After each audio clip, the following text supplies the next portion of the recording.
আচ্ছা ধর তোদের বাসায় রাতে চোর এসেছে, তুই দেখেছিস, তাহলে তুই কি করবি? আমি চোরের সামনে গিয়ে বলবো আমার স্কুল ব্যাগ ও বই খাতাগুলো সব নিয়ে যান, না হলে আমি কিন্তু চিৎকার করব। আচ্ছা বলতো এখন কোন ঋতু? এখন হেমন্ত, এরপরে আসবে শীত। ঠিক আছে, শীতকাল নিয়ে একটা রচনা বলতো। শীতকালে বেশি শীত পড়ে, এই জন্য এর নাম শীতকাল। শীতকালে দিন অনেক ছোট, রাত অনেক বড়। শীতকালে সূর্য মামা আলসি করে কোনো কোনো দিন ওঠে, কোনো কোনো দিন ওঠে না। শীতকালে খেজুরের রস দিয়ে পিঠা খাইতে বহুত মজা লাগে। চারিদিকে কুয়াশা দেখা যায়, ওই কুয়াশার মধ্যে ছোট ছোট কুকুরের বাচ্চারা এদিক ওদিক ঘোরাঘুরি করে আর যেখানে সেখানে হাগু করে। শীতকালে ঠান্ডায় ঠোঁট ফেটে যায়, তাই কথা কইতে ইচ্ছা করে না। শীতকালে ঘুমাইতে খুব মজা লাগে, সকালবেলা ঘুম থেকে উঠতে ইচ্ছা করে না, স্কুলও যাইতে ইচ্ছা করে না। তাই এই সময় স্কুল বন্ধ রাখা উচিত। এই থাম, তোর আর রচনা বলতে হবে না, বেঞ্চের উপর উঠে দাঁড়ায় থাক।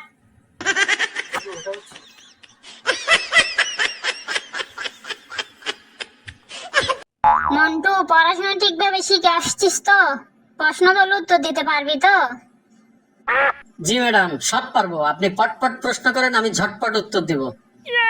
আচ্ছা বলতো, এ ফর যদি আপেল হয়, বি ফর কি হবে, সি ফর কি হবে, ডি ফর কি হবে? ম্যাডাম, এটা তো খুবই সোজা। A for apple, B for bapple, C for capple, D for dapple. সকাল সকাল মেজাজটা খারাপ করে দিলি।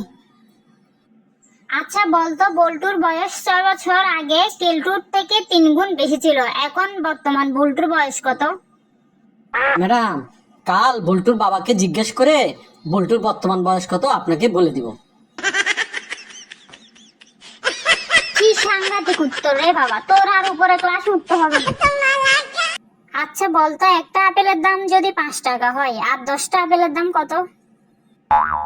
ম্যাডাম, প্রশ্নটাই তো ঠিক নাই, উত্তর দেবো কেমনে? আগে প্রশ্নটা একটু ঠিক করে করেন। আমার প্রশ্নের আবার কি হয়েছে? আমার প্রশ্ন ঠিকই আছে, উত্তর দে তাড়াতাড়ি। ম্যাডাম, আপনি কইছেন একটা আপেলের দাম 5 টাকা হলে 10টা আপেলের দাম কত? আপনি কোন বর্তমান বাজারে 5 টাকা কি কোনো আপেল পাওয়া যায়? আপেলের দোকানে গেলেই তো ফিরাইবো। এই মন্টু বলতো, ঋতু কয় প্রকার ও কি কি?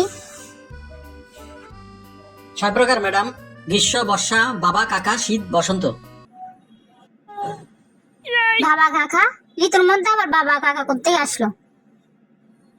এটাও বুঝেন না ম্যাডাম? আমার বাবার নাম শরৎ আর কাকার নাম হেমন্ত, তাই আমি বাবা কাকা বলেছি। আচ্ছা মন্টু বলতো, রক্তের গ্রুপ ভিন্ন ভিন্ন হয় কেন? এটা তো খুবই সোজা ম্যাডাম, মশারা যাতে ভিন্ন ভিন্ন ফ্লেভারের স্বাদ পায়। মন্টু একটা বড় শব্দ বলতো। Rubber madam. রাবার? এটা তো ছোট শব্দ, তোকে আমি বলছি বড় শব্দ বলতে, বড় শব্দ বল। কেন ম্যাডাম? রাবার তো টানলেই বড় হবে। বলতো, সব থেকে বেশি ভিটামিন কোন সবজিতে থাকে? ম্যাডাম, ঘাসের মধ্যে। আমি তোকে সবজির কথা বলেছি, এখানে ঘাস আসলো কোত্থেকে, কিভাবে? ম্যাডাম, গরুর প্রধান খাবার ঘাস। গরুকে কখনো চশমা করতে দেখেছেন?